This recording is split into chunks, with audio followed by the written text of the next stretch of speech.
Hello everyone दोस्तों, मेरे प्यारे छात्र, राधे राधे, नमस्कार दोस्तों। इस चैनल के माध्यम से हम आपका स्वागत करते हैं। दोस्तों हम लेकर आए हैं मैथ का पेपर 2024। दोस्तों मेरे प्यारे छात्र, देखो मोस्ट इम्पोर्टेंट क्वेश्चन है जो पेपर में आया है। पिछली 2023 में आया था, 22 में आया था। हमने क्वेश्चन छाट के निकाले हैं एक एक करके। देखो जो इम्पोर्टेंट क्वेश्चन आते हैं वो हमने पेपर में आज इस वीडियो के माध्यम से समझाएंगे। मैथ का पेपर देखो ध्यान, देखो पहला पहला तो प्रश्न जी है मैथ का। ध्यान देख घात समीकरण तो जी आएगा, जी तो आता ही है। जो घात समीकरण तो जी आता है, इसे अच्छी तरह से इसे सॉल्यूशन कर लेना। दो घात समीकरण 3² माइनस के 2 रूट में 6x+2 बराबर के मूल गुणनखंड विधि द्वारा ज्ञात कीजिए। यह आप अच्छी तरह से इस सॉल्यूशन दिमाग में फिट कर लेना। अब दो प्रश्न नंबर अब दूसरा है 5 cos स्क्वायर 60 अंश प्लस 4 सेक स्क्वायर 30 अंश माइनस के 10 स्क्वायर 45 अंश और बट्टे में साइन स्क्वायर 30 अंश प्लस cos स्क्वायर 30 अंश। देखो अब सारे डी आपको याद नहीं है तो सारे हमारे चैनल पर डली है, वीडियो डली है, तो उस पर ट्रिक्स सीख सकते हैं सारे कैसे निकालने हैं। अब देखो अब ये ट्रिगोनोमेट्री का सवाल है। अब ट्रिगोनोमेट्री का सवाल है तो ज्यादा इसी टाइप में क्वेश्चन आते हैं, तो आप इससे सॉल्यूशन कर लेना। और देखो इसका तो ट्रिक क्या होती है, लाल बट्टे कक्का क्या होता है, लाल बट्टे कक्का, लंबे बट्टे आधा, कट बट्टे आधा। अब इसे अच्छी तरह से सॉल्यूशन कर लेना। प्रश्न नंबर तीसरा है, जांच कीजिए कि क्या x-3 कोष्टक में 2x+1 बराबर x+5 द्विघात समीकरण है। देखो एक क्वेश्चन आ गया इसमें जी, काफी इसका क्वेश्चन रिपीट हो रहा था, इसलिए हमने अच्छी तरह से इसे निकाल लिया है। अब इसे सॉल्यूशन अच्छी तरह से आप कर लेना।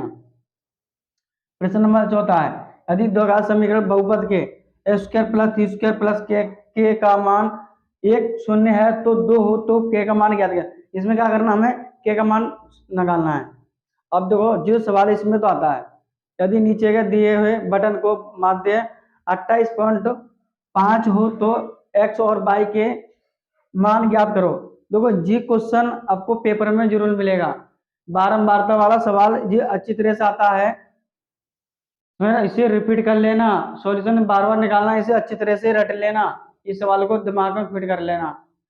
तो आप हमारे 5 सवाल आपको अच्छी तरह समझ में आए होंगे। तो छठवां सवाल है, 21 सेमी त्रिज्या वाले वृत्त के उस त्रिज्य खंड का क्षेत्रफल ज्ञात कीजिए जिसकी केंद्रीय कोण कितना होना है, 60 अंश। देखो ये सवाल आपके मेंसुरेशन के सवाल आ सकते हैं।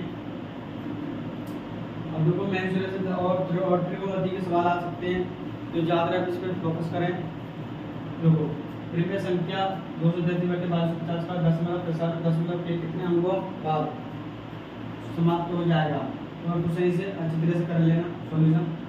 तो प्रश्न नंबर 8, दो समरूप त्रिभुज के क्षेत्रफल क्रमशः 20 सेमी स्क्वायर और 25 सेमी स्क्वायर इनकी ऊंचाई का अनुपात ज्ञात करो। तो आप अच्छी तरह से सॉल्यूशन निकाल के अच्छी तरह से इसे दिमाग में फीड कर लो।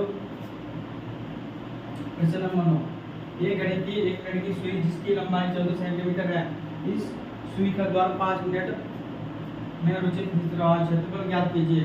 तो त्रिभुज वाले और ट्रिगोनोमेट्री वाले मेंसुरेशन वाले सवाल अच्छी तरह से कर लीजिए, समझ में आ रहा है। और देखो 10वां है, दिए गए त्रिभुज ABC के आधार पर BC के समांतर में रेखाखंड PQ खींचा गया है। यदि P/BC बराबर 1/3 हो तो AP तथा PB का अनुपात क्या होगा। दोस्तों 10 सवाल आपको मैथ कैसे लगे तो हमें कमेंट में बताइए। वीडियो को लाइक कर दो, सब्सक्राइब कर दो, शेयर कर दो, कमेंट में जरूर बताइए 10 सवाल आपको कैसे। दो का ट्रिक बता रहा हूँ, 10 सवाल कराएं, 10 सवाल कॉपी लिखो, इसे अच्छी तरह से सॉल्यूशन निकालो और दिमाग में क्लियर कर लो। तो हमने एक 22 सवाल 10 पेपर तो निकाले तब बनाए हैं, तो आप अच्छी तरह से आप फिट कर लीजिए।